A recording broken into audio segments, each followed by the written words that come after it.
ওমানের ঝড় বন্যার মধ্যেই আল বুরাইমিতে অভিযান চালিয়েছে দেশটির রয়্যাল ওমান পুলিশ। মঙ্গলবার মাহদার স্পেশাল টাস্ক পুলিশের সহায়তায় চালানো ওই অভিযানে শ্রম ও আবাসন আইন লঙ্ঘনের অভিযোগে ২৫ প্রবাসীকে গ্রেপ্তার করা হয়েছে।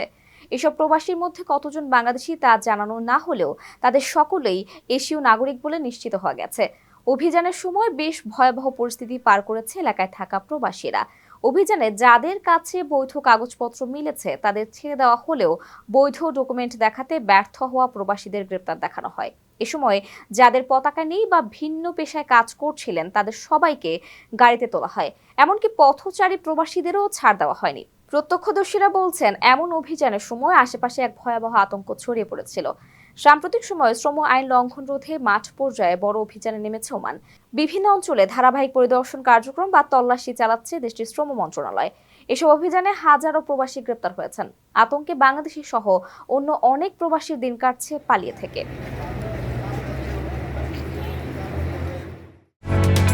ওমানের সেরা রেট দিচ্ছে বাংলাদেশি প্রতিষ্ঠান গালফ এক্সচেঞ্জ। প্রিয়জনকে টাকা পাঠাতে আজই আসুন আমাদের যে কোনো ব্রাঞ্চে অথবা কল করুন স্ক্রিনে দেয়া নাম্বারে। গালফ এক্সচেঞ্জ, বাংলাদেশিদের প্রিয় এক্সচেঞ্জ।